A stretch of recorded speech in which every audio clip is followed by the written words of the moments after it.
जो कर्नाटका हुकूमत, जो फिस्ताई हुकूमत, जो आरएसएस के इशारों पर नाचने वाली कठपुतली हुकूमत, जो हमारी कौम मुसलमानों का 2B रिजर्वेशन जो 4% कर्नाटका में था, इसको खत्म किया है। आज उसके खिलाफ आवाज बुलंद करने के लिए social democratic party of India रियासत भर में एहतजाज करके इन फिस्ताई ताकतों को जवाब देना चाहती है। इंशाअल्लाह सुम्मा इंशाअल्लाह, जब भी दुनिया में फिरौन आया, अल्लाह ने मूसा की शक्ल में हक को पैदा किया है।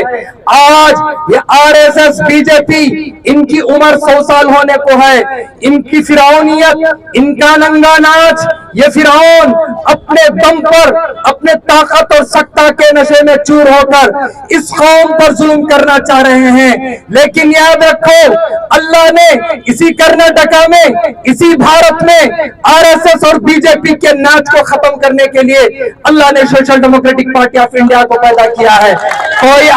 कोई कांग्रेस का लीडर आए ना आए, जेडीएस का लीडर आए ना आए, कोई हमारे कौम का वोट लेकर मक्कार आए ना आए, लेकिन social democratic party of India का एक कैडर इस कौम के हक के लिए आगे आएगा और इंशाअल्लाह इस कौम के साथ वफादारी करेगा। तुम्हें भूल है, और बीजेपी आरएसएस वालों, तुम्हें भूल है, तुम्हें तुम्हारे बाप दादा की तारीख मालूम नहीं है। तुम्हारे बाप दादा जब भारत को आजादी की जरूरत थी, भारत को मुजाहिदीन की जरूरत थी, भारत को अंग्रेज से छोड़ने वाले शेरों की जरूरत थी, आरएसएस, बजरंग दल और बीजेपी वालों, तुम्हारे बाप दादा उस वक्त अंग्रेज के जूते साफ करते थे। हमारी तारीख मालूम है? कभी हमारी तारीख को तुमने पढ़ा है? कभी हमारी तारीख का मुताला तुमने किया है? जब तुम्हारे बाप दादा अंग्रेज के जूते साफ करते थे, उस वक्त हमारे बाप दादा अंग्रेज को जूते से मारते थे। ये हमारी तारीख है। आरएसएस वालों, बीजेपी वालों, कान खोलकर सुन लो, एसडीपीआई तुम्हें इसी जूते का सबक सिखाने के लिए कर्नाटक में आई है।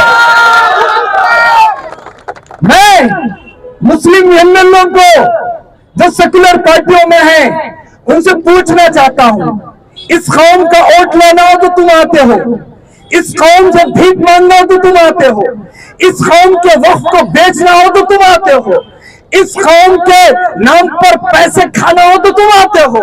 जब कौम को जरूरत पड़ती है तो कहां जाके मर जाते हो, कहां जाके छुप जाते हो? मेरी कौम को समझना चाहिए ये बात। एक कौम जिस दिन तू समझेगी, मेरी कौम जिस दिन, छोड़ो इन उनको जिताना, हमारी कौम में जो नशा चढ़ा हुआ है, सिद्धरामैया सेकुलर, उसे जिताएंगे। छोड़ो इनको जिताकर आज तक तुम्हें क्या भी नहीं मिला। अब मेरी कौम का नारा यह होना चाहिए कि अब कोई जीते ना जीते, मैं जीतूंगा। कौन जीतेंगे? अब्दुल मजीद, एसडीपी का जीतना आपको जीतना है, याद रखो। अब्दुल मजीद और एसडीपी का जीतना कौम का जीतना है, याद रखो। एसडीपी का और अब्दुल मजीद का जीतना हमारी बच्चियों की हिजाब की लड़ाई का जीतना है, याद रखो। अब्दुल मजीद और एसडीपी का जीतना हमारे माइक में चलने वाली आवाज, अजानों की आवाज का गूंजना है, याद रखो। एसडीपी और अब्दुल मजीद का जीतना रियासत कर्नाटक में हमारे हलाल गोश्त पर जो पाबंदी लगा रही है, उसका खुलना है, याद रखो। हमारी कौम को यह समझ जाना चाहिए, जिस दिन हमारी कौम ये ठानेगी कि अब से मैं इनको जिताओ, उनको जिताओ, फुलां को जिताओ, सांप को जिताओ, किसी को मत जिताओ, खुद जीतना सीखो। क्या सीखोगे? और मैं तो समझ रहा हूं खजा व खदर के फैसले होने वाले हैं। इंशाअल्लाह रमजान भी है। 17 रमजान में ही अबू जहल की कमर हमने तोड़ी थी। कर्नाटक की बीजेपी सरकार, आरएसएस, बजरंग दल वालों, याद रखो, ये रमजान में हमारी माएं बहनें रोजेदार, ये हमारे नौजवान बच्चे रोजेदार, ये हमारे बुजुर्ग रोजेदार, ये तुमसे भीख मांगने के लिए नहीं, अपने हक को मांगने के लिए आए हैं। अगर तुम इज्जत से देना चाहते हो तो दो, वरना एसडीपी का एक कैडर अपने जूते के दम पर तुमसे हक लेगा इंशाअल्लाह। अरे हम डरने वाले नहीं हैं, हमें खौफ खाने वाले नहीं हैं। अगर हमें डर होता तो सबसे पहले तुम्हारी कठपुतली एजेंसी ईडी को तुमने छोड़ा, तभी डर के हम बैठ जाते। अगर हमें डर खौफ होता तो तुम्हारी कठपुतली एजेंसी एनआईए को जब तुमने छोड़ा तो हम डर के बैठ जाते। अगर हमें डर खौफ होता तो हम जब तुम्हारी कठपुतली एजेंसी सीबीआई को तुमने छोड़ा तो हम डर के बैठ जाते। लेकिन अल्लाह की कसम, हमारा डीएनए शहीद हुए टीपू सुल्तान का डीएनए है। हम डरने वाले नहीं हैं, हम घबराने वाले नहीं हैं। हमें हमारी ताकत का अंदाजा अब तक तुम्हें मालूम नहीं है। जिस दिन मेरी कौम का बच्चा, जिस दिन मेरी कौम का नौजवान, जिस दिन मेरी कौम का हर फर्द मुत्तहिद होकर एक समझकर अपनी कौम के लिए रास्ते पर उतरेगा, याद रखो बीजेपी आर एस एस वालों, वही दिन इंशाअल्लाह तुम्हारा आखिरी दिन होगा। इसलिए मैं अपनी कौम से कहना चाहता हूं, ये मसलक हर चीज को खत्म करो। अब भारत में ये वक्त नहीं है, अब भारत में तुम्हारे वजूद की लड़ाई के लिए निकलना पड़ेगा। भारत में अपने अजान के लिए निकलना पड़ेगा। भारत में अपने बच्चों के हिजाब के लिए हमें निकलना पड़ेगा। भारत में अपने दलित बहनों भाइयों के लिए निकलना पड़ेगा। जिस दिन तुम और मैं ये मकसद बनाकर रास्तों पर उतरेंगे, उस दिन इंशाअल्लाह सुम्मा इंशाअल्लाह ये बातिल, ये आरएसएस और बीजेपी हमारे घुटनों पर आएगी। इनकी औकात ही इतनी है, ये लड़ने वाले नहीं है, ये बुज़दिल है। ये एजेंसियों को लेके हमारे सामने आते हैं। अगर इन्हें दम है तो सामने आए, बात करें। मैं और यहां एसडीपी के बैनर के तले वक्कलीगा कम्युनिटी को और लिंगायत कम्युनिटी को कहना चाहता हूं, भाइयों तुम हमारे भाई हैं, आप हमारे ब्रदरान वतन हैं। आपको चाहिए कि ये एहतजाज मुसलमान कम्युनिटी नहीं, ये एहतजाज आपको करना चाहिए, क्योंकि आपके भाइयों के हक में नाइंसाफी इन्होंने की है। बीजेपी का जो सीएम बैठा है ये तो पागल है, ये तो दीवाना है, उसे तो कुर्सी का जुनून है।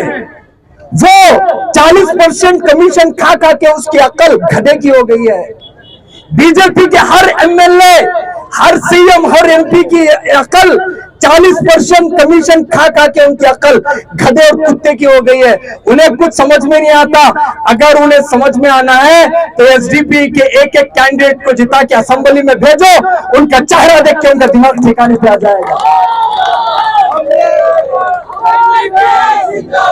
इतना कहकर मैं अपनी कौम से कहता हूं, मेरी कौम से कहता हूं, देखो कौम अब तो समझो, ये परचम तुम्हारे लिए है, ये पार्टी तुम्हारे लिए है, ये पार्टी तुम्हारी इंसानियत, तुम्हारे वजूद के लिए है, ये पार्टी तुम्हारी मेरी बच्चियों और मेरे बच्चों के लिए है, ये पार्टी हमारे मस्जिद की अजानों के लिए है, ये पार्टी हमारे रोजे के इफ्तार के लिए। अभी आपको मालूम नहीं है, उडुपी में कल 2 बच्चे रोजे से थे, वो रोजेदार बच्चे इफ्तार के लिए जा रहे थे, वो बिहार के थे। उन्होंने जाते जाते किसी को एड्रेस पूछ लिया, हमें इफ्तार करना है, हम लोग जाना चाहते हैं मस्जिद की तरफ। वहीं बजरंग दल के गुंडे उनको रोककर उन बच्चों को मिट्टी खिलाकर उनका रोजा तोड़वाते हैं। अभी दिन देख रहे हैं हमें, क्या हमारे बुजुर्गों ने कुर्बानी इसीलिए दी थी कि वो हमें रोजा तोड़वाए? टीपू सुल्तान शहीद मिल्लत अपने जिस्म के टुकड़े इसीलिए करवाए थे कि भारत में हमारे असा और हमारे अल्लाह के खिलाफ ईश्वरप्पा जैसा कुत्ता जबान दराजी करे। क्या ये दिन देख रहे हैं हमें? इसीलिए मैं कहता हूं, अब तो समझो, हमारी ताकत को भांपो। हम लोग बड़े गैरतमंद कौम हैं। भरोसा करना छोड़ो इन सेकुलर पार्टियों पर, भरोसा करना छोड़ो जेडीएस कांग्रेस पर। ये तुम्हारी पार्टी है, ये किसी अब्दुल मजीद की पार्टी नहीं है, ये किसी नूरुद्दीन की पार्टी नहीं है। ये पार्टी हमारे आने वाली नस्ल, हमारे आने वाले इस मुल्क में इस्लाम के तहफ़्फ़ुज़ के लिए और संविधान के तहफ़्फ़ुज़ के लिए, हमारे मुल्क के कॉन्स्टिट्यूशन के तहफ़्फ़ुज़ के लिए बनाई गई है। इतना कहकर मैं अपनी बात खत्म करता हूं। अस्सलामु अलैकुम रहमतुल्लाहि व बरकातहू।